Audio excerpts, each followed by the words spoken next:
Imagina você uma pequena esfera de metal, assim, do tamanho de uma bola de tênis. Uma esfera que parecia inofensiva, guardada numa caixa de metal dentro de um laboratório. Mas essa esfera tinha dentro de si a capacidade de liberar energia suficiente para destruir uma cidade inteira. Esse era o núcleo de plutônio de uma bomba atômica. Um núcleo que ficou conhecido como Demon Core, ou o núcleo do demônio. Ele foi construído em 1945, logo após os bombardeios de Hiroshima e Nagasaki. Era para ter sido usado como uma terceira bomba atômica sobre o Japão, mas o Japão se rendeu antes. E o núcleo então permaneceu em Los Alamos, usado em experimentos de criticidade, testes para entender o quão perto se pode chegar de uma massa crítica sem uma explosão nuclear. Esses experimentos, feitos de forma manual, com blocos de metal e até mesmo uma chave de fenda, acabaram provocando duas tragédias. Dois cientistas, jovens e brilhantes, morreram após serem expostos a doses fatais de radiação. O Demon Core nunca explodiu em combate, mas ele matou. Esta é a história do núcleo do demônio, a esfera fatal do Projeto Manhattan.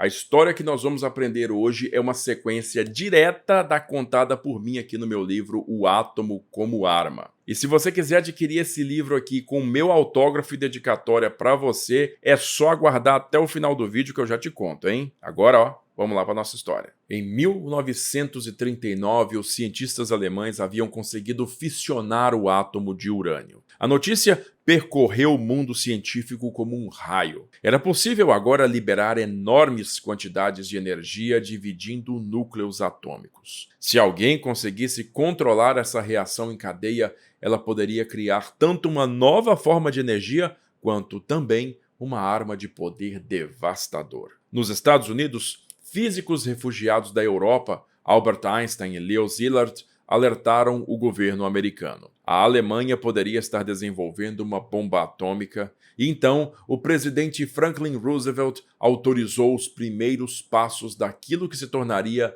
o Projeto Manhattan, um esforço gigantesco para construir esta arma antes que os nazistas a conseguissem. O Projeto Manhattan envolveu mais de 120 mil pessoas em dezenas de instalações secretas. Em Oak Ridge, no Tennessee, construiu-se uma cidade inteira para enriquecer urânio. Em Hanford, no estado de Washington, reatores nucleares fabricavam plutônio. E em Los Alamos, no Novo México, ficava o Laboratório Central, onde os melhores cientistas do mundo, sob a liderança de Robert Oppenheimer, projetavam e montavam as bombas. Havia duas linhas paralelas de pesquisa. A primeira delas era uma bomba de urânio 235, mais simples, chamada de gun type ou tipo balístico. Esta foi a bomba Little Boy que foi lançada sobre Hiroshima. Um segundo tipo era a bomba de plutônio 239, bem mais complexa, baseada no modelo de implosão. Essa foi a bomba Fat Man,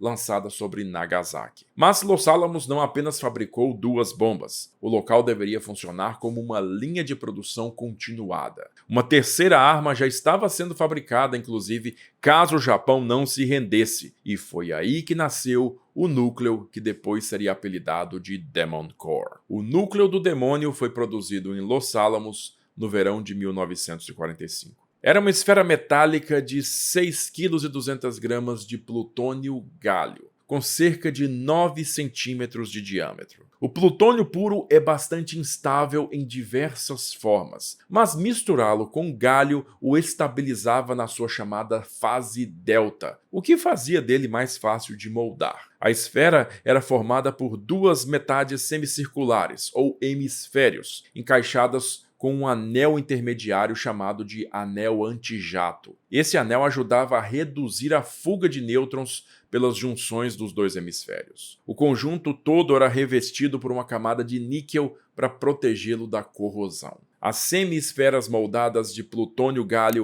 eram altamente radioativas, mas não eram críticas em condições normais. Isso significa que, isoladamente, elas não eram capazes de iniciar uma reação em cadeia sustentada. Para atingir essa criticidade, 3 condições principais podiam ser induzidas. A primeira delas era a compressão do núcleo. Você podia utilizar explosivos simetricamente distribuídos ao redor do núcleo para aumentar sua densidade e eficiência na captação de nêutrons através de uma implosão. Esse método era o usado nas bombas do tipo Fat Man. O segundo método é simplesmente adicionando mais massa. Ao combinar mais material físsil ao experimento já existente, você conseguiria então torná-lo crítico. O terceiro método seria utilizar refletores de nêutrons. Esses materiais, como berílio ou tungstênio, refletiam os nêutrons que escapavam de volta para dentro do núcleo,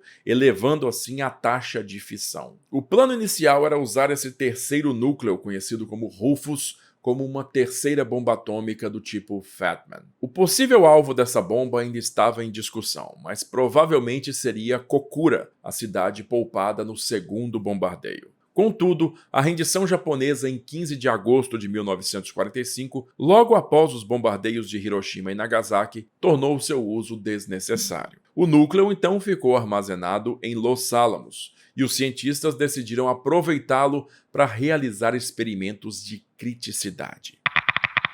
Esse aqui é um contador Geiger, que inclusive a gente vai levar para os Estados Unidos na nossa missão Átomo mês que vem. Esse aparelhinho aqui, ele mede a dosagem de radiação ambiente ou de algum material próximo de você, né? Para você ver como é que aquele material está imbuído de radiação. A radiação que um ser humano pode receber de forma segura durante um ano é aproximadamente a medida de 1 milisievert. Nós vamos ver como que 2 cientistas do Projeto Manhattan receberam doses muito maiores ao manipular o núcleo do demônio. Mas você quer saber outra coisa? Você reparou que como eu estava agachado ali e levantei agora, o meu look não saiu do lugar? Isso é graças a essa camisa, que é uma camisa chamada Future Form da Insider. A camisa Future Form, ela é nada menos que revolucionária, porque além dela te vestir muito bem, ela tem um tecido que, ó, repara, é um tecido elástico.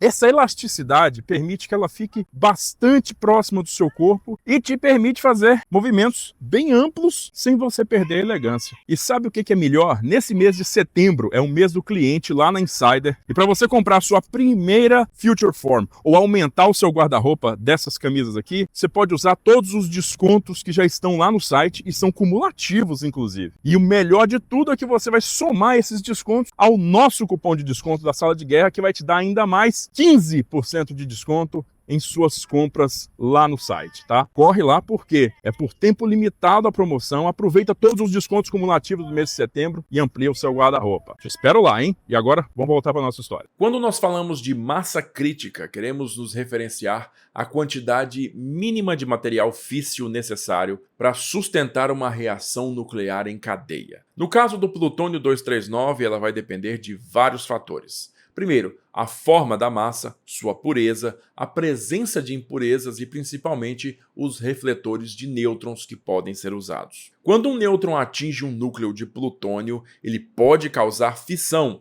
liberando energia e também mais nêutrons. Se muitos desses nêutrons escapam, a reação simplesmente vai parar. Mas se você usar refletores ao redor, esses refletores vão devolver os nêutrons de volta para dentro, aumentando as chances de novas fissões. Assim, a massa crítica efetiva pode ser bem menor. Os experimentos de criticidade em Los Alamos tinham como objetivo medir exatamente esse efeito. Colocava-se o núcleo de plutônio sobre uma mesa e blocos de tungstênio ou hemisférios de berílio eram aproximados dele, quase fechando o material em torno dessa esfera. Medições então eram feitas com detectores para saber quando o núcleo estaria prestes a atingir a criticidade. Era uma ciência de vanguarda, mas também uma prática extremamente perigosa. Naquela época, os cientistas manipulavam os blocos manualmente, muitas vezes sem qualquer tipo de proteção, confiando apenas na própria atenção. E essa ousadia logo cobraria seu preço. O primeiro acidente fatal aconteceu no dia 21 de agosto de 1945,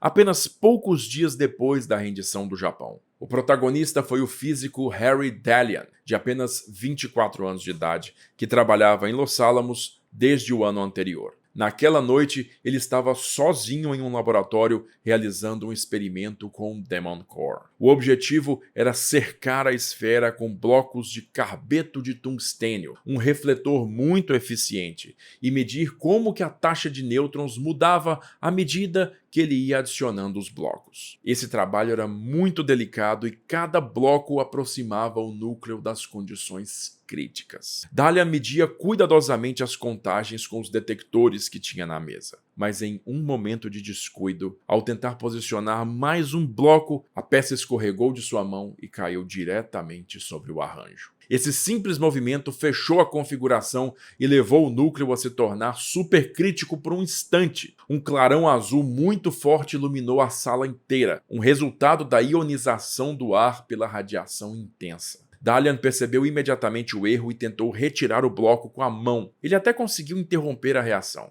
mas já havia sido atingido por uma dose maciça de radiação. Estima-se que Dalian recebeu algo entre 200 ou 300 rads de nêutrons e cerca de 100 rads de radiação gama. Isso é o equivalente ao que um ser humano deve absorver com segurança em 3.000 anos. Dalian sentiu náuseas quase imediatamente. Ele foi hospitalizado, mas o dano naquele momento já era irreversível. Durante os dias seguintes, diversas queimaduras graves apareceram no seu corpo. Ele sofreu perda de cabelo, vômitos e também deterioração do seu sistema imunológico. Seus glóbulos brancos simplesmente desapareceram e seu corpo perdeu a capacidade de lutar contra infecções. Durante 25 dias, ele resistiu em sofrimento extremo, falecendo no dia 15 de setembro de 1945, aos 24 anos de idade. Harry Dalian tornou-se a primeira vítima do núcleo do demônio. Um policial militar que estava na sala com ele, chamado Robert Hammerly, também foi exposto a uma alta dose de radiação, adoeceu,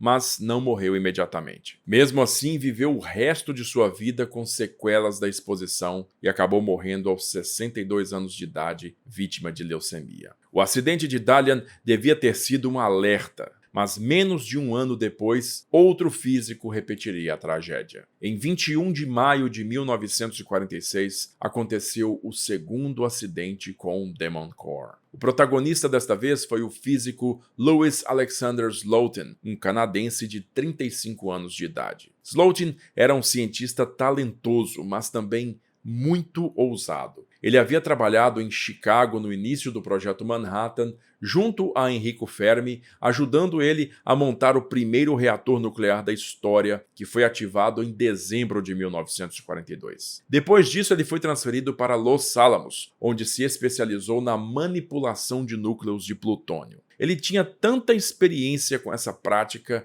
que era conhecido como o armeiro da bomba. Naquele dia, Slotin fazia uma demonstração para colegas de como conduzir um teste de criticidade com um núcleo de plutônio. O método era muito simples, mas também muito arriscado. Ele colocou a esfera dentro de duas conchas de berílio que funcionavam como refletores. As duas metades eram aproximadas manualmente. E para evitar que se fechassem completamente, Slotin estava utilizando uma chave de fenda mantida entre os dois hemisférios. Era uma técnica chamada informalmente de tickling the dragon's tail, ou fazer cócegas no rabo do dragão. O nome já deixava bem claro o risco. Tratava-se de provocar um poder desconhecido, cuja natureza e força poderiam ser incontroláveis. E apenas um pequeno erro já poderia ser fatal. As regras do experimento incluíam a utilização de separadores entre os dois hemisférios, mas por alguma razão própria dele, Slotin decidiu naquele dia que separadores simplesmente não eram necessários. Ele manipulava confiantemente as conchas diante de 7 colegas na sala, alguns deles posicionados logo atrás de Slotin, mas em um infeliz momento, a chave de fenda escorregou de sua mão. Os dois hemisférios de berílio se fecharam sobre o núcleo e, instantaneamente, o Demon Core entrou em criticidade. Um clarão azul novamente brilhou na sala toda, e Slotin instintivamente separou as duas metades, interrompendo a reação.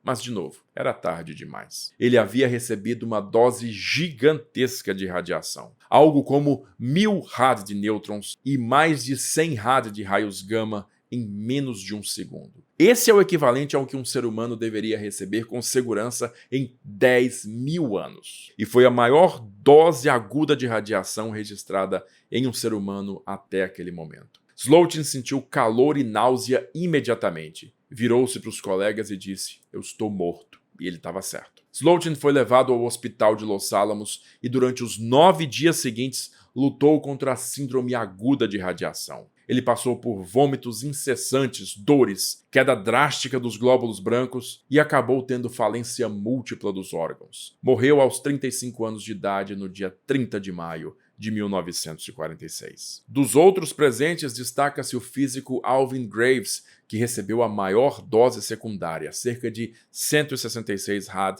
e ficou hospitalizado por diversas semanas. Ele sobreviveu, mas anos depois desenvolveu problemas de saúde que podem ter sido a consequência dessa exposição aí. Esse acidente teve grande repercussão em Los Alamos e em toda a comunidade científica. Foi a prova final de que esses experimentos manuais eram insustentáveis. E a partir dali, nunca mais testes de criticidade foram feitos com as mãos. Equipamentos remotos, braços mecânicos e diversas proteções individuais passaram a ser obrigatórias. É importante lembrar que Harry Delian e Louis Slotin não foram apenas estatísticas em relatórios de radiação. Aqueles eram jovens brilhantes com carreiras muito promissoras. Harry Delian nasceu em 1921 em Connecticut, filho de imigrantes armenos. Desde muito cedo ele mostrou interesse pela física e formou-se na Universidade Purdue, sendo recrutado para o Projeto Manhattan em 1944. Ele trabalhou em cálculos teóricos e em experimentos de criticidade e tinha apenas 24 anos de idade quando morreu, deixando para trás uma família devastada e colegas em choque. Louis Slotin, por sua vez, nasceu em 1910 em Winnipeg, no Canadá. Ele era filho de imigrantes ucranianos e formou-se em Química, fazendo doutorado em Londres. Slotin também trabalhou no famoso laboratório Cavendish, na Universidade de Cambridge, no Reino Unido. E em Chicago, participou do time que construiu a primeira pilha atômica da história, o primeiro reator de Fermi, a primeira reação em cadeia controlada em dezembro de 1942. Era reconhecido por sua destreza manual com os equipamentos e coragem absurda em lidar com materiais radioativos. Mas essa coragem beirava a imprudência. Após sua morte, ele foi lembrado como um herói por proteger os colegas na sala, mas também foi criticado por expor-se a riscos desnecessariamente. Ambos se tornaram involuntariamente símbolos dos perigos da ciência nuclear. Depois da morte de Slotin, ficou claro que o núcleo do demônio não poderia mais ser usado em experimentos de rotina. Aquela ogiva estava programada para ser utilizada em testes nucleares da Operação Crossroads, no atol de Bikini, em julho de 1946. Seria o núcleo da bomba Charlie, a terceira detonação após as bombas Able e Baker. No entanto, após o acidente de maio daquele ano, decidiu-se que o núcleo deveria ser mantido em Los Alamos até que fosse seguro enviá-lo para o Pacífico. Mas quando o teste subaquático Baker foi realizado em 25 de julho, ele contaminou severamente o atol de Bikini e os navios-alvo com uma altíssima taxa de radioatividade. As condições eram tão perigosas que o terceiro teste, o Charlie, acabou sendo cancelado. E dessa forma, o Demon Core nunca chegou a ser detonado. Em agosto de 1946, ele foi derretido e o seu plutônio foi reciclado, sendo usado em outros núcleos de bombas atômicas. O objeto físico, chamado Núcleo do Demônio, deixou de existir. Um núcleo que nunca foi usado em guerra, mas que matou 2 homens e mudou para sempre os protocolos da segurança nuclear. Se você gostou dessa história aí e quer saber como as coisas chegaram nesse ponto, é só ler meu livro O Átomo como Arma, uma breve história do desenvolvimento e uso das bombas atômicas. Nesse livro aqui, você vai entender numa linguagem simples, didática e bastante direta, como você está acostumado aqui na sala de guerra, como é que a ciência nuclear do começo do século XX se transformou nas bombas atômicas na Segunda Guerra Mundial, que acabaram encerrando o conflito. E se você tem interesse de adquirir o seu exemplar assinado, autografado com a dedicatória, por mim, é só você mandar um e-mail para saladeguerra@gmail.com com o seu endereço completo, com o seu CEP, porque eu vou calcular o frete para que você possa receber o livro aí na sua residência, tá bom? Então corre para garantir o seu. Se você gostou desse vídeo, compartilha ele com seus amigos, mas também dá um joinha pra gente. Não esquece de se inscrever na Sala de Guerra para não perder mais nada. Eu vou ficando por aqui, agradeço novamente a sua audiência e aquele abraço da Sala de Guerra.